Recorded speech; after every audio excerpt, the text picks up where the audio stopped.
The military transport aircraft touched down just after sunrise, its wheels slamming against the runway with a force that echoed through my chest. 9 months. 273 days away from home. 273 days of missing birthdays, school plays, bedtime hugs, and ordinary moments most people never think twice about. As the engines powered down, every soldier around me began smiling. Some laughed. Others wiped away tears they refused to admit were there. We had all survived another deployment. Now we were finally going home. My name is Lieutenant Emma Carter. I'm 32 years old, and I've proudly served in the United States Navy for nearly 10 years. The Navy had taken me to places most people only saw on television. It had taught me discipline, courage, and sacrifice. But nothing the Navy ever asked of me was harder than saying goodbye to my 7-year-old son. Every single night overseas, before I went to sleep, I looked at the same photograph.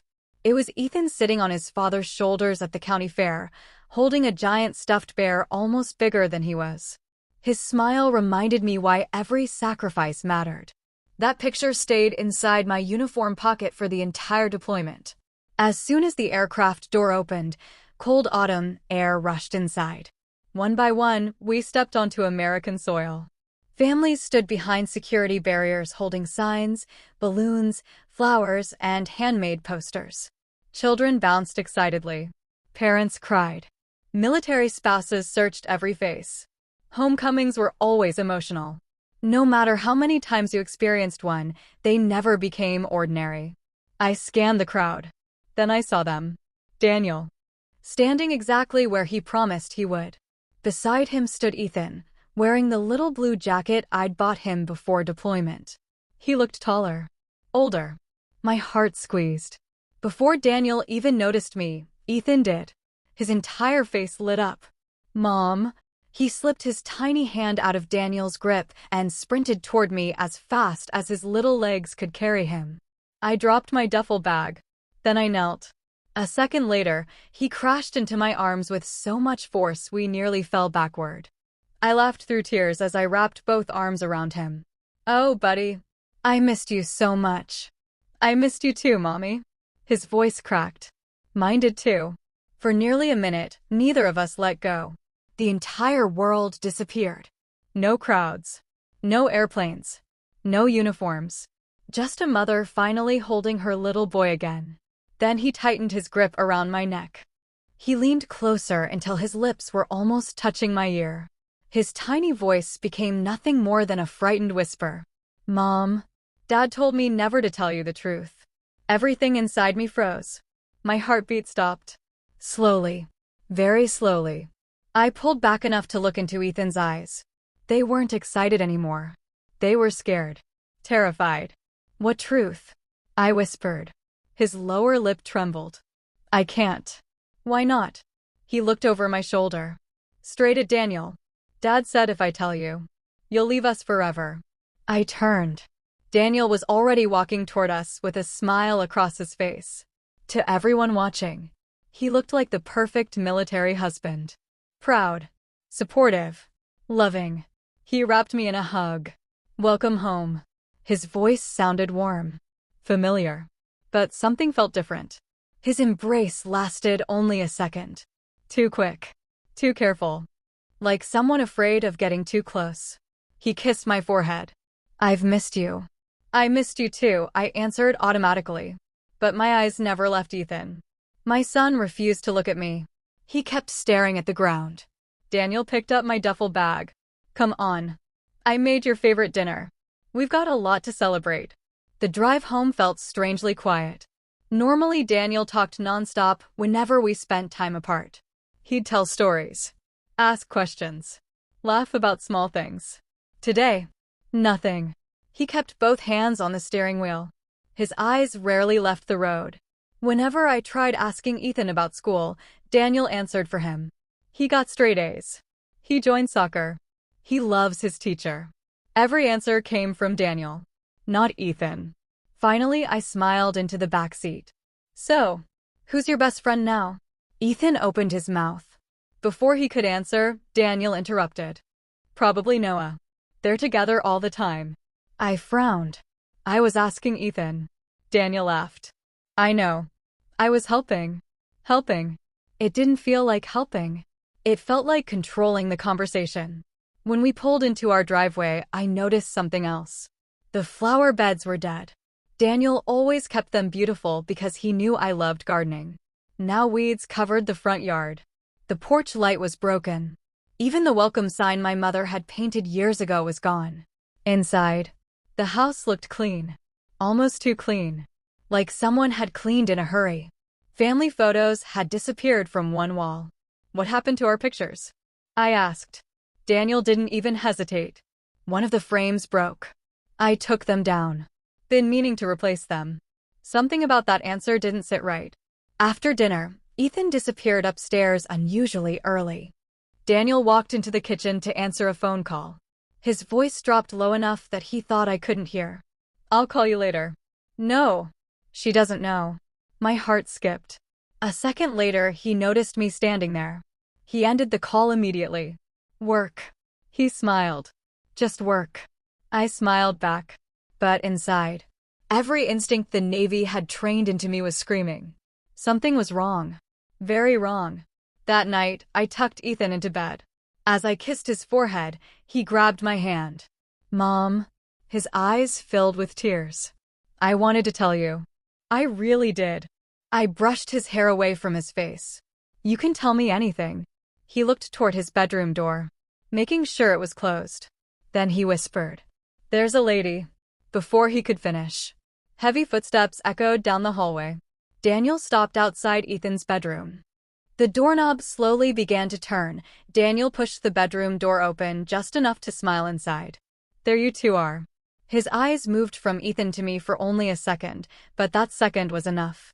He wasn't checking on us. He was checking to see whether Ethan had said something. I was just telling Mom about school, Ethan said quickly.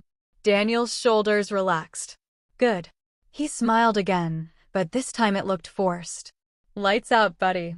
He reached over and gently ruffled Ethan's hair. Big day tomorrow. Good night, champ. As soon as the door closed, Ethan squeezed my hand again. His little voice was barely audible. I'm sorry, Mom.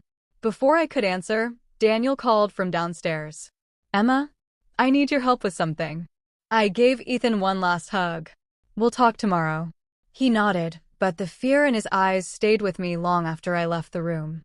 That night, I barely slept. Years in the Navy had trained me to trust my instincts. During deployments, ignoring a bad feeling could cost lives.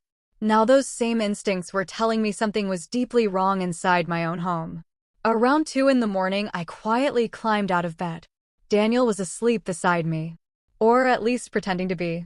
His breathing sounded too even. Too controlled. I walked downstairs for a glass of water. As I passed his office, I noticed a thin line of light under the door. Strange. Daniel always turned everything off before bed.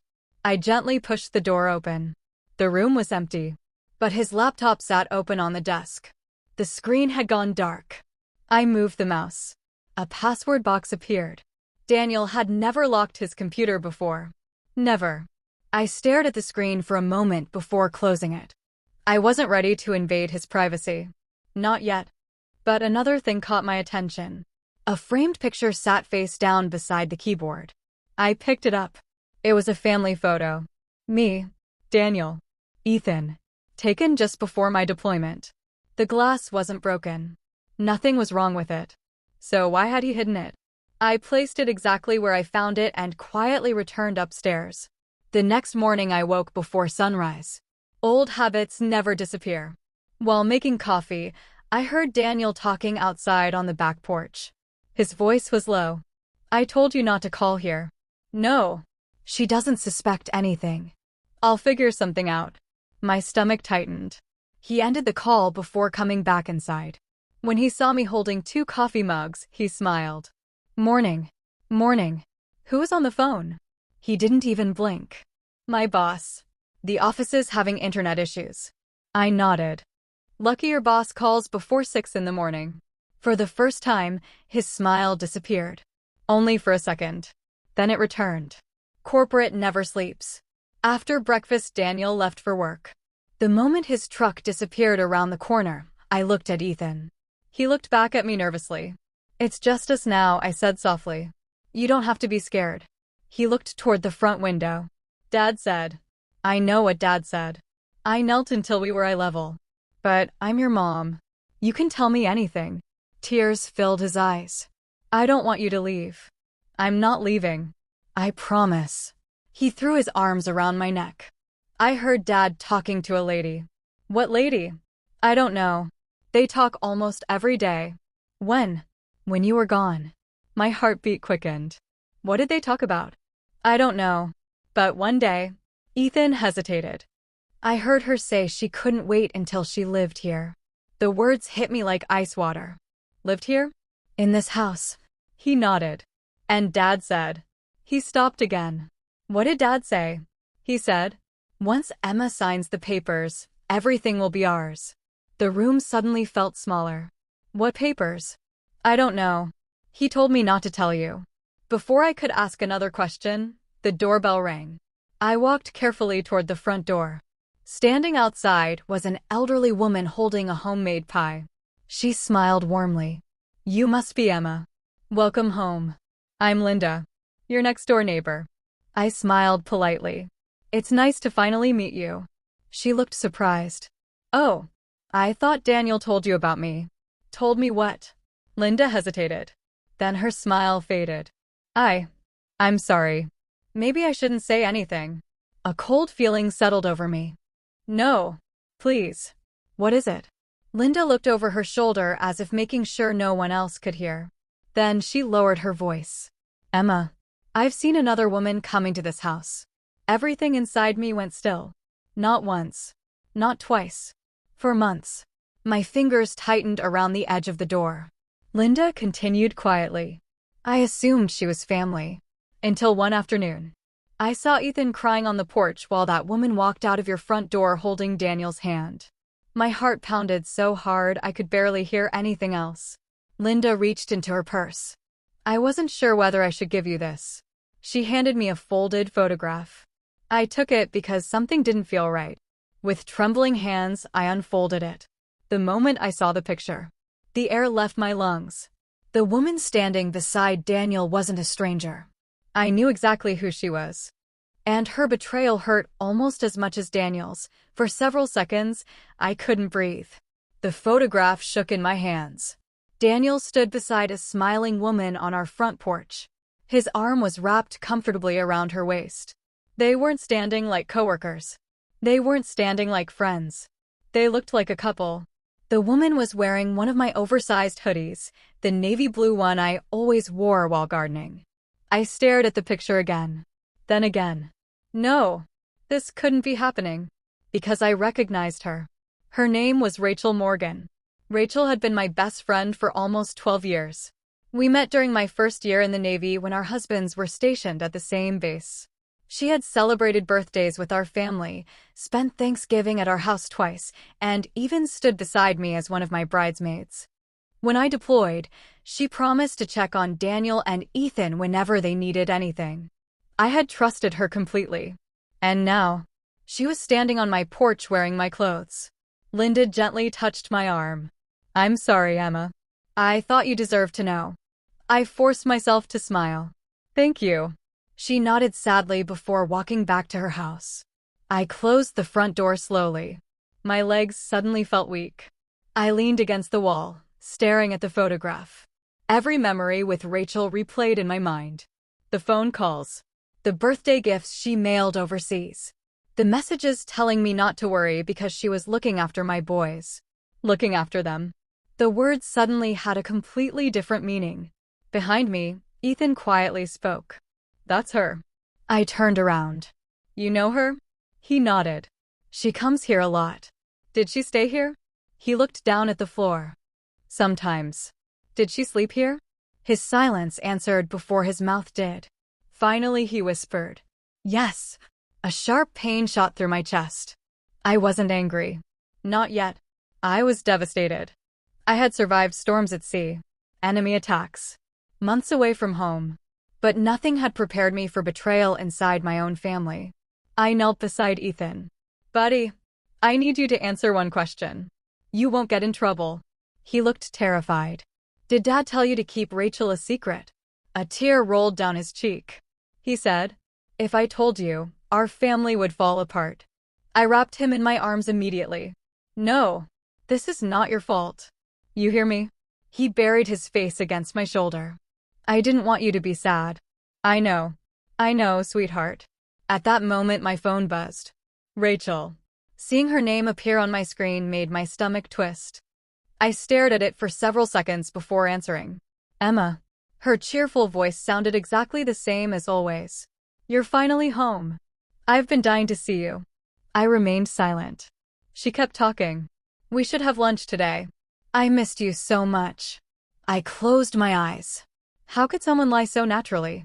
That sounds nice, I answered calmly. Actually, why don't you come over this afternoon? There was a brief pause. To your house? Yes. Daniel won't be home until evening. I'd love that. I'll be there around 2. She hung up. I slowly lowered the phone. Ethan looked up at me. Is it her?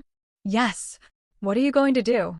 I looked toward the family picture hanging above the fireplace. The smiling family in that frame no longer existed. I'm going to listen. Before accusing anyone. Before shouting. Before crying. I needed the truth. The entire truth. Because the Navy had taught me something important. Never make a move without evidence. At exactly 1:58 p.m., Rachel's white SUV pulled into the driveway. She stepped out carrying a small bouquet of flowers. The same warm smile. The same confident walk. As though nothing had happened. She hugged me tightly. I've missed you. I hugged her back just enough to be polite. Come inside. She handed me the flowers. For your homecoming. Thank you. We sat in the kitchen drinking coffee. She chatted about work. About mutual friends. About how proud she was of me. Not once did she seem nervous. Not once did she mention Daniel. Finally, I looked directly into her eyes. So, how often were you here while I was deployed? Her smile faded slightly. Oh, just every now and then. To help Daniel with Ethan. Really? She nodded. He couldn't do everything alone. I leaned back. So you stayed overnight? The coffee cup froze halfway to her lips. What? I asked. Did you stay overnight? She laughed nervously. Emma, where's this coming from? Instead of answering, I reached into my pocket and placed Linda's photograph on the kitchen table. Rachel looked down. The color drained from her face. For several long seconds, neither of us spoke. Then she whispered, "This isn't what it looks like." I looked at her calmly. No? Then tell me, why are you wearing my hoodie while standing in my front yard with your arm around my husband? Rachel opened her mouth, closed it again. Tears suddenly filled her eyes. Emma, I can explain. Before she could say another word, the front door unlocked. Daniel had come home early. He walked into the kitchen, stopped cold. His eyes landed on the photograph lying on the table, then on Rachel, then on me. No one spoke. The silence inside that kitchen felt louder than any explosion I had ever heard. Finally, Daniel took one slow breath and said the words I never imagined hearing. Emma, there's something even worse that you don't know. The words hung in the air like a storm waiting to break. Emma, there's something even worse that you don't know. For a moment, nobody moved. Rachel stared at the floor, her hands trembling around the coffee mug. Daniel stood frozen near the kitchen entrance, his face completely drained of color. I looked from one of them to the other. Then I folded my arms. Start talking. Neither of them spoke. I laughed once. It wasn't the laugh of someone amused. It was the laugh of someone who had finally reached the point where pain had become almost unbelievable. Interesting. You two found plenty of words while I was deployed. But now, nothing. Daniel stepped forward. It wasn't supposed to happen. I looked at him. So it did happen. He closed his eyes. Yes. Rachel immediately began crying. I'm so sorry, Emma. I never wanted this. I looked directly at her. Never wanted what? My husband. My house. My son. My life. She buried her face in her hands. Daniel interrupted. Stop. This isn't all Rachel's fault. I turned toward him. No? Then whose fault is it? It's mine. I made the choices. You trusted us. I broke that trust. The words sounded honest. But they changed nothing. I reached into my pocket and slowly removed my wedding ring. For 8 years that ring had never left my hand. Not during deployments. Not during combat training. Not even while swimming.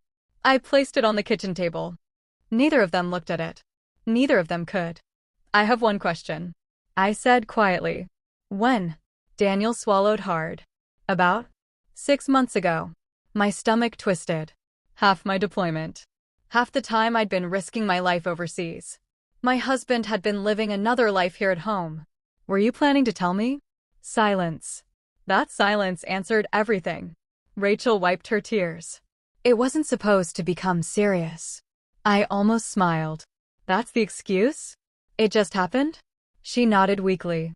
We spent so much time together because of Ethan. You were gone. We became close. I stared at her for several seconds. No, you didn't become close. You made choices. There is a difference. Daniel lowered his head. I know. And I'm sorry. Those words finally made me angry. Sorry.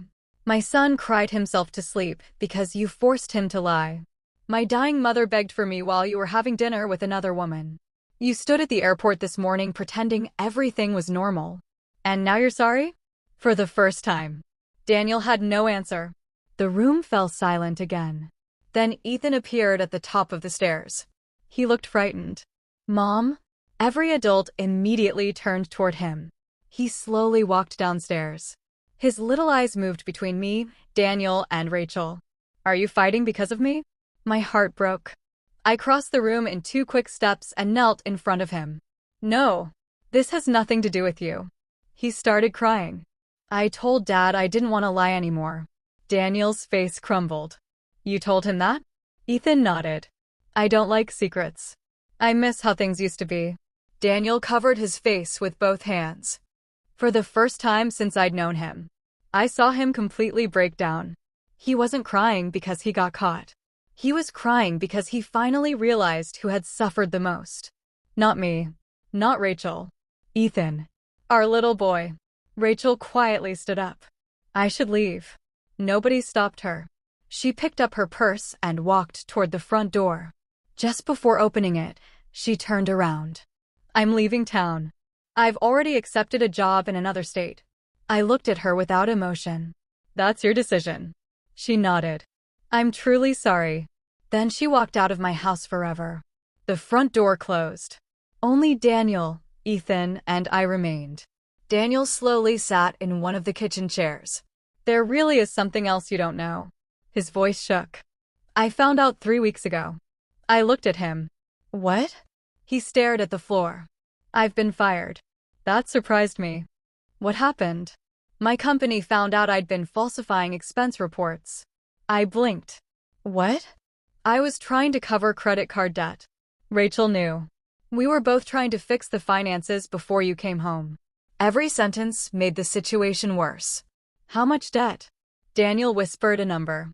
$84,000. The room spun. $84,000. Nearly all of our savings. Money we'd spent years building for Ethan's college and our future home. My voice became dangerously calm. Where did the money go? Daniel hesitated, then answered. Gambling. The word echoed inside my mind. Gambling. Not medical bills. Not emergencies. Not Ethan.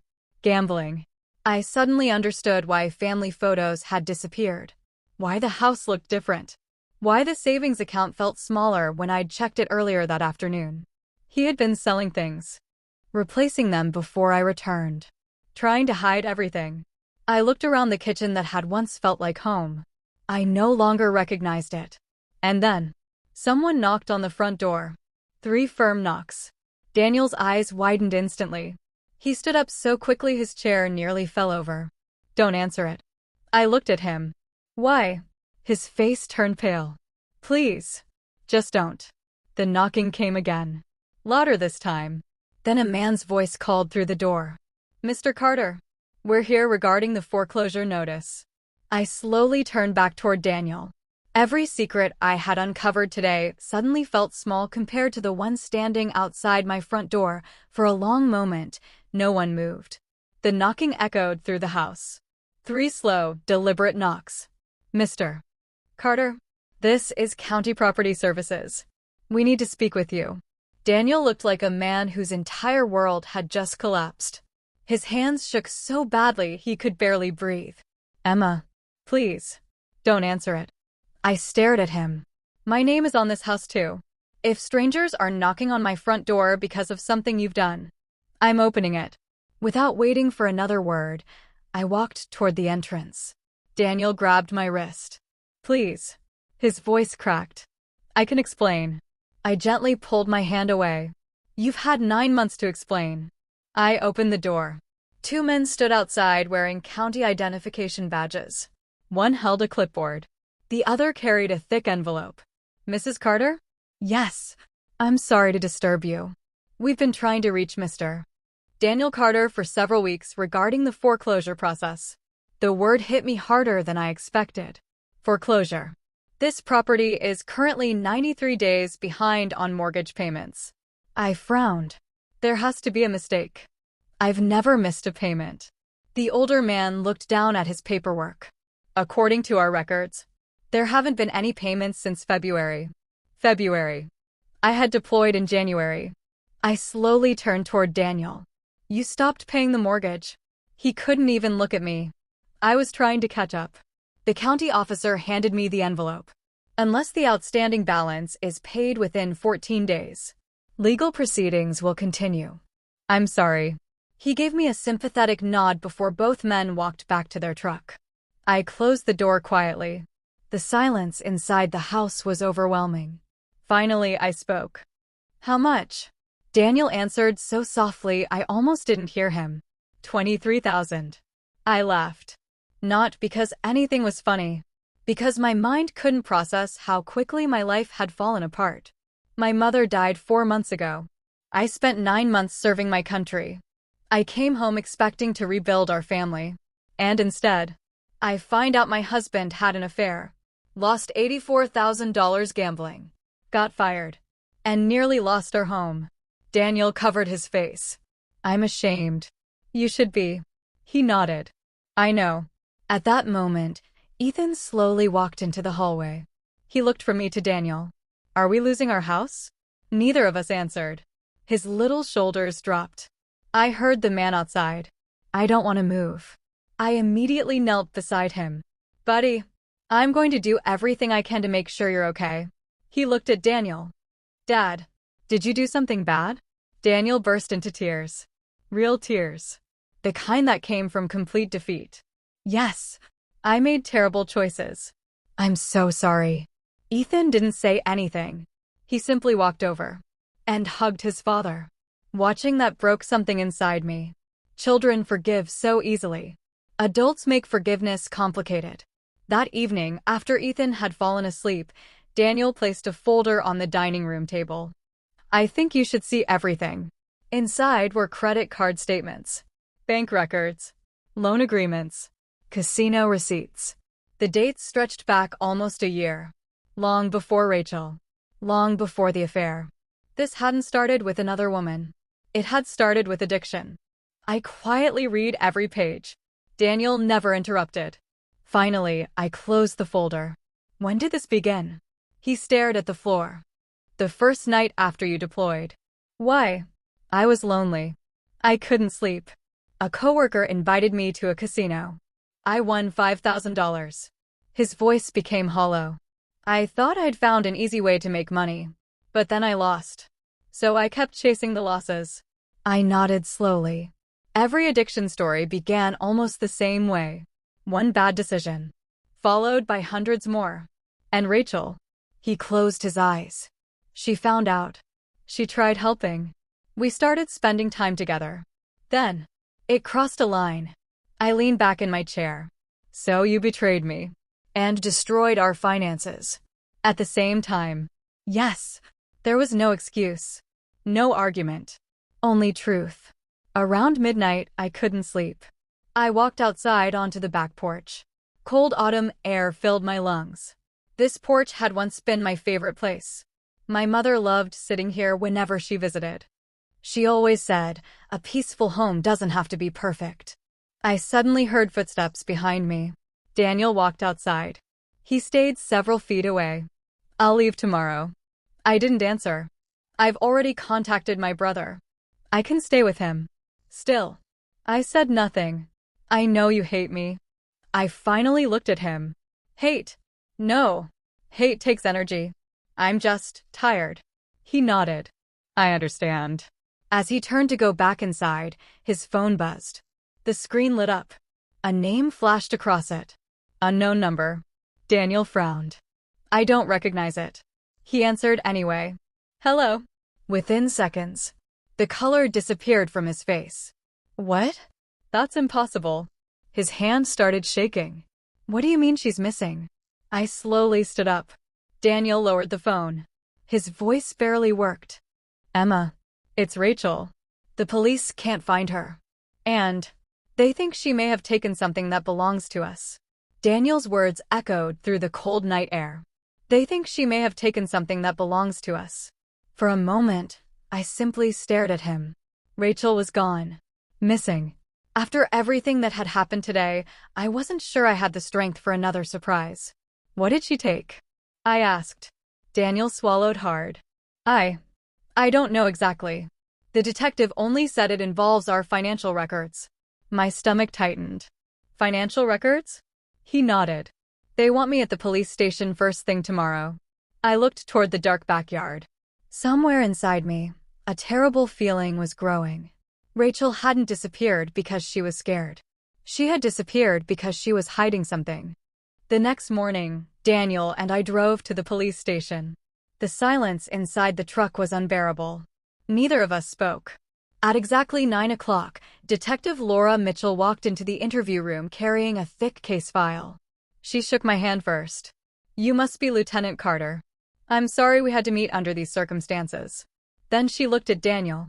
Mr. Carter. Daniel quietly nodded. The detective opened the file.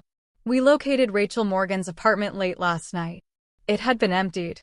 No furniture. No clothing. No personal belongings. She left in a hurry. I frowned. So she's running? We believe so. Detective Mitchell slid several printed bank statements across the table. Mrs. Carter, do you recognize this account? I looked down. It wasn't mine. It wasn't Daniel's. It belonged to Rachel. But something immediately caught my attention. Every deposit into Rachel's account had come from ours. Thousands of dollars. Again and again. For months. 2,500. 4,000. 8,000. 3,000. My hands began shaking. Daniel. He stared at the statements. I swear. I never transferred this money. The detective looked directly at him. Our cybercrime unit confirmed the transfers were made using your online banking credentials. Daniel looked completely confused. I didn't do this. I studied his face carefully. For the first time since returning home. I believed him. He looked genuinely shocked. The detective continued. We believe someone had full access to your banking information. I slowly turned another page. Then another. Then I froze. One transfer had been made while Daniel and Ethan were visiting Daniel's parents. I remembered because Daniel had sent me pictures that entire weekend. If he wasn't home, who accessed the account? Only one person had a spare key. Rachel. The detective leaned forward. Mrs. Carter, did Rachel Morgan ever help manage your finances while you were deployed? I thought back. Before leaving, I had written down passwords and emergency contacts. Rachel had offered to help Daniel pay bills if he ever became overwhelmed. I trusted her. Completely. My heart sank. Oh my God. Detective Mitchell nodded.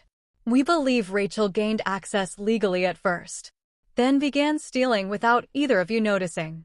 Daniel covered his face. I thought the gambling caused everything.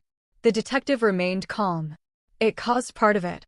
But according to our investigation, someone else was draining your accounts at the same time. Suddenly the affair looked different. Much different. When we returned home that afternoon, I unlocked the filing cabinet in my office. Inside should have been every important document we owned. insurance papers, birth certificates, military records. The folder marked home was gone. So was another folder labeled savings. Someone had removed them carefully. Not in a hurry. Not by accident. Daniel looked over my shoulder. I never touched those. I know. For the first time in days. I actually believed every word coming out of his mouth. He had lied about many things. But this felt different. Rachel hadn't only betrayed me. She had manipulated both of us. That evening, Ethan walked into the living room carrying a small red backpack. Mom, I found this in the attic.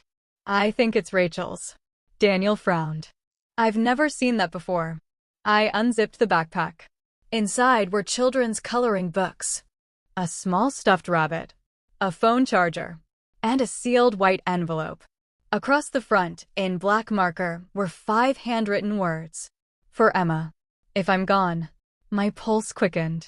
I carefully opened the envelope. Inside was a handwritten letter. The first sentence made my blood run cold. Emma, if you're reading this, Daniel isn't the only person who betrayed you. My hands trembled as I unfolded the letter. The handwriting was unmistakably Rachel's. Every word looked rushed, as though she'd written it knowing she might never get another chance.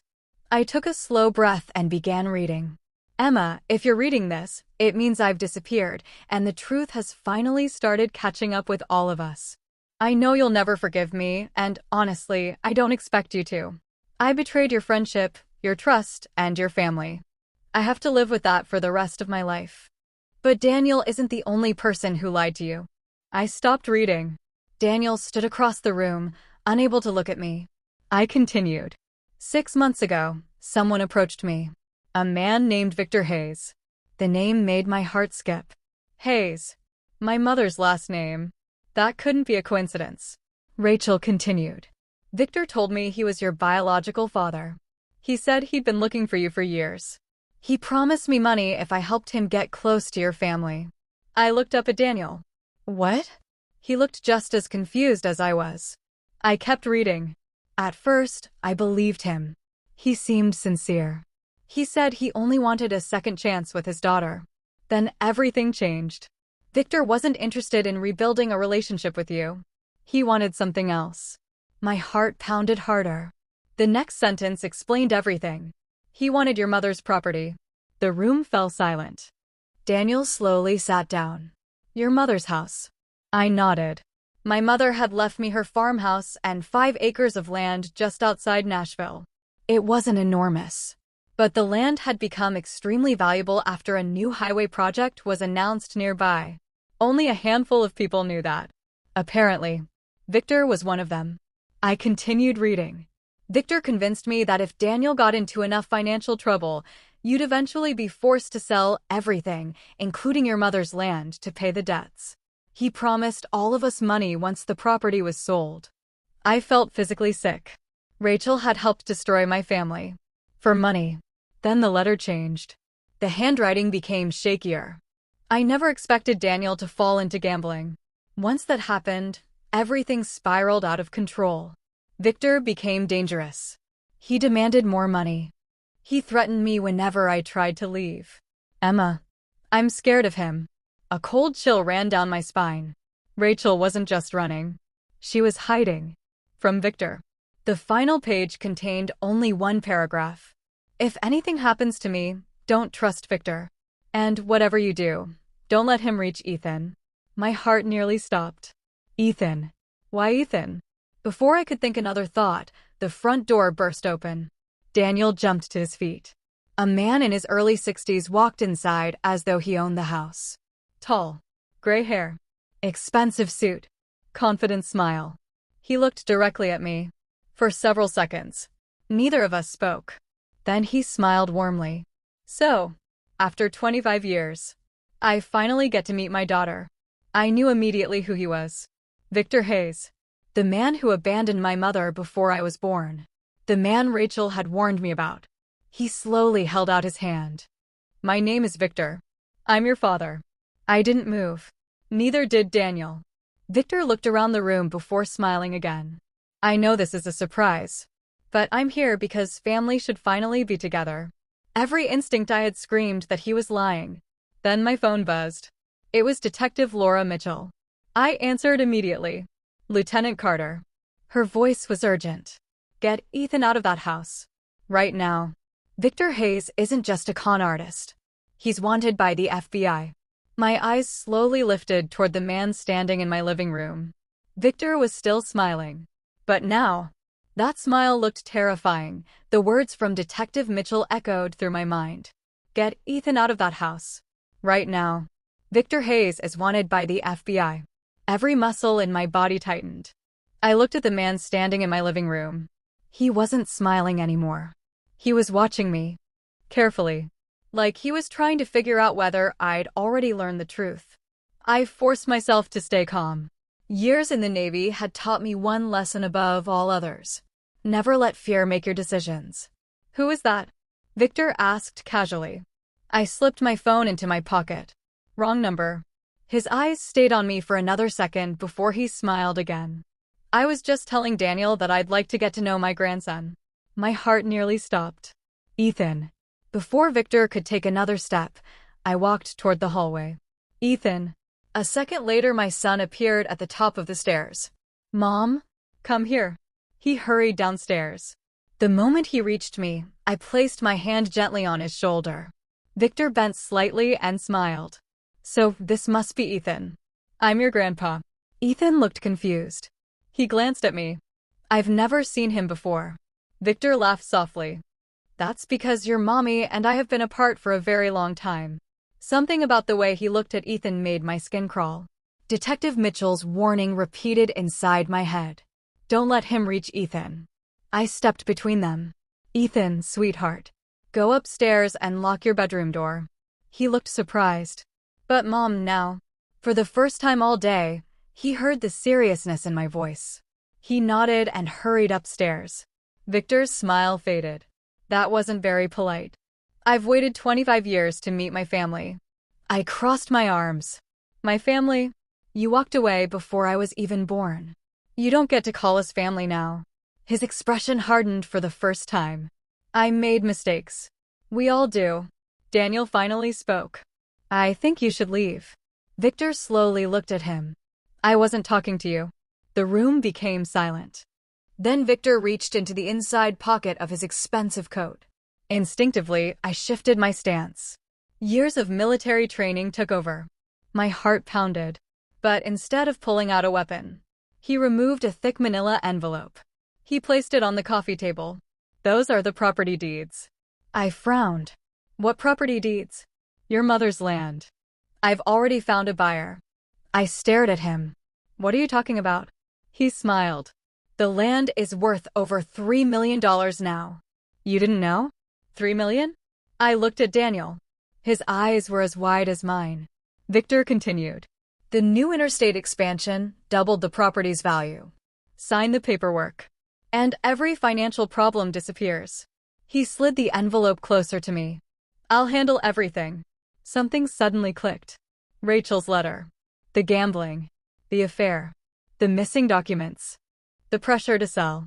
This had never been about family. It had always been about the land.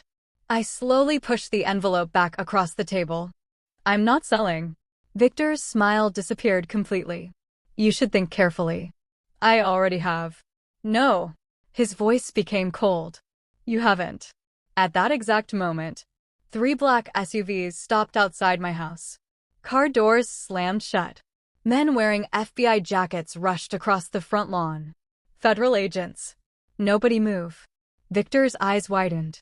For the first time. He looked afraid. He spun toward the back door. Too late. 2 agents burst through the kitchen entrance. Another team entered through the front. Within seconds, Victor was surrounded.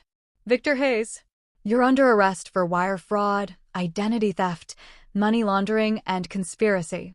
Victor struggled violently. You don't understand. I'm her father. One FBI agent looked directly at me. Ma'am, please step back. Handcuffs clicked around Victor's wrists. As agents escorted him toward the front door, he turned to look at me one last time. This isn't over. I'll get what's mine. I met his eyes without flinching. You walked away from me 25 years ago. You don't have anything that's yours here. Victor was pushed into the SUV. Seconds later, the convoy disappeared down the street. The house became completely silent. Daniel slowly sat on the couch. I don't even know what to say anymore. Neither did I. Just then Detective Mitchell walked through the front door. She smiled gently. It's over. Then her expression became serious. Well, almost. She handed me another sealed evidence envelope. We found this hidden inside Rachel's storage unit. It's addressed to you. I looked at my name written across the front. Below it were 6 handwritten words that made my stomach tighten. The truth about your mother. I stared at the envelope for several seconds. The words written across the front felt heavier than the paper itself. The truth about your mother. I slowly looked at Detective Mitchell. Where did you find this? She sat across from me. It was hidden inside a locked storage unit Rachel rented under a fake name. It was the only item inside. Daniel remained silent. Neither of us moved. Finally, I opened the envelope. Inside was another handwritten letter. But this one wasn't from Rachel. The signature at the bottom caught my attention immediately. Eleanor Hayes. My mother. My hands began to shake. She had written this before she died. I unfolded the letter. My dearest Emma, if you're reading this, it means I'm no longer with you. There are things I wanted to tell you in person, but I was afraid the truth would only bring more pain into your life. Tears blurred my vision. I kept reading. Victor Hayes is your biological father, but he was never your real father. The day I told him I was pregnant, he disappeared. For 25 years, he never called, never wrote, never asked if you were alive. Please don't waste your heart wishing he had loved you. Some people simply don't know how to love anyone except themselves. I wiped my eyes.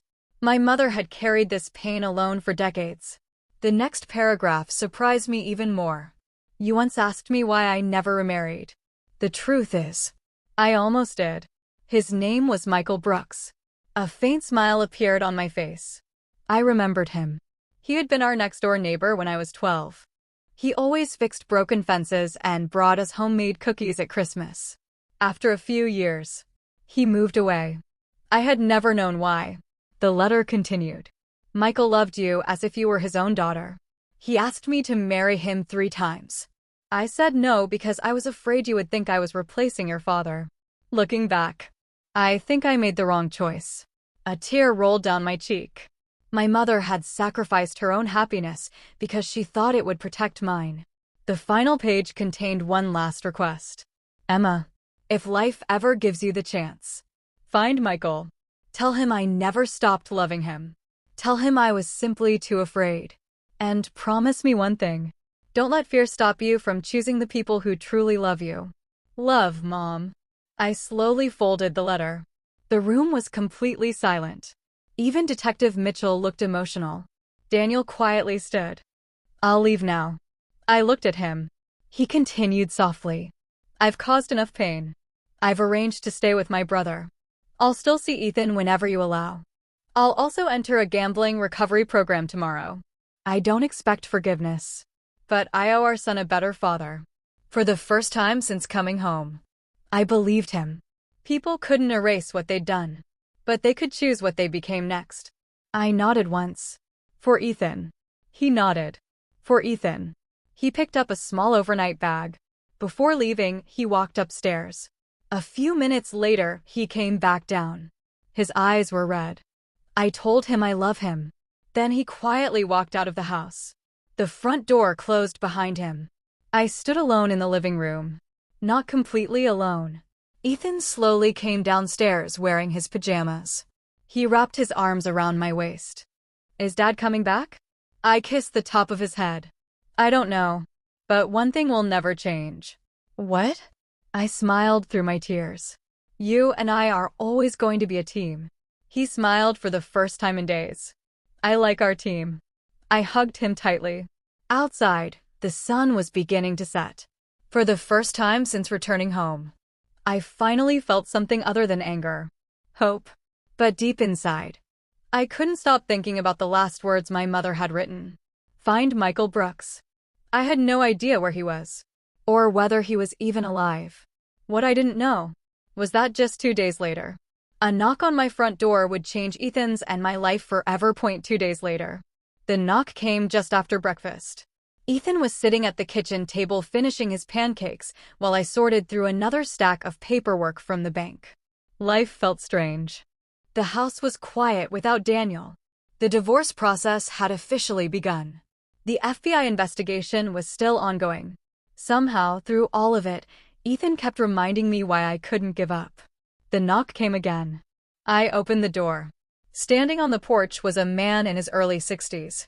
Tall, broad shoulders, silver hair, kind blue eyes. He held an old baseball cap tightly in both hands. For several seconds, neither of us spoke. Finally, he smiled.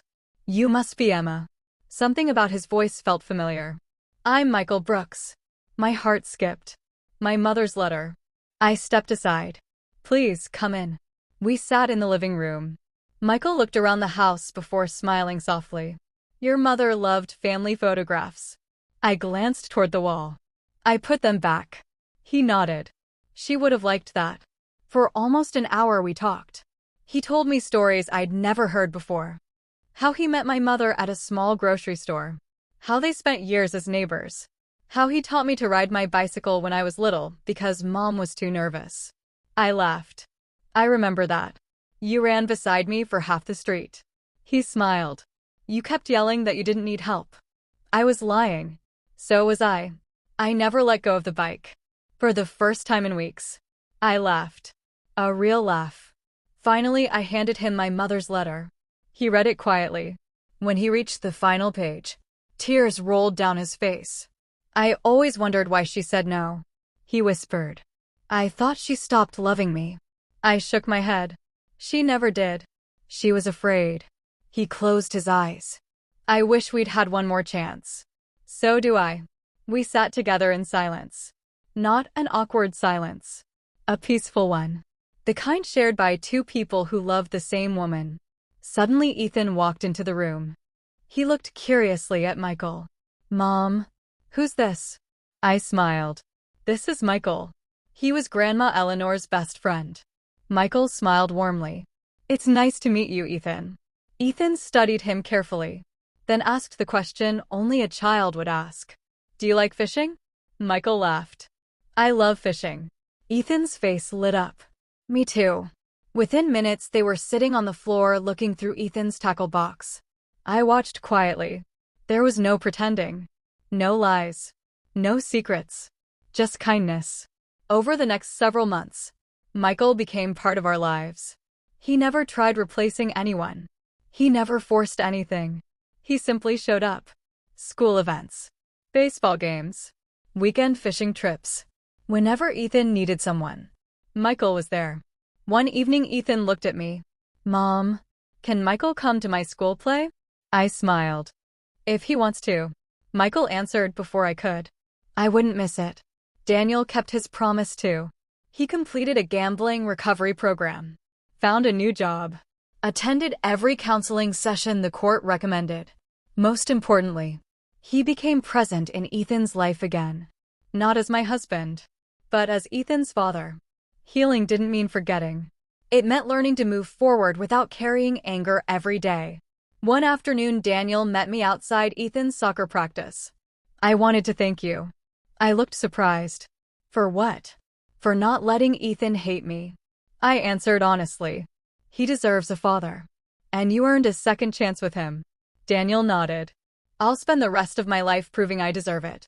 I believed he meant it. A year later, spring finally returned to Tennessee. Wildflowers covered my mother's garden exactly as I'd promised her they would. Bluebonnets, daisies, purple coneflowers, yellow black-eyed Susans. The porch looked alive again. Aunt Carol visited every Sunday. Michael usually brought coffee. Ethan chased butterflies across the yard. Sometimes life still hurt. Grief doesn't disappear. It simply becomes lighter to carry. As the sun began to set, Ethan ran toward me holding a small flower. He tucked it behind my ear. "Grandma would have liked this." I smiled through tears. She would have loved it. He slipped his hand into mine. "Mom?" "Yeah? Do you think Grandma can see us?" I looked across the garden. The flowers danced gently in the evening breeze. I remembered my final promise to her. That I'd keep living. That I'd keep loving. I think she can. And I think she's smiling. Ethan smiled too. We stood there together, watching the sunset over the home my mother had worked her whole life to protect. I realized something in that moment. Family isn't defined by blood. It's defined by the people who stay. The people who choose you. The people who stand beside you when life falls apart. My husband had betrayed me. My father had abandoned me. But my mother gave me enough love to survive both. And, because of her, I found the strength to build a new beginning. A better beginning. Sometimes home isn't the place you return to. Sometimes home is the life you choose to rebuild.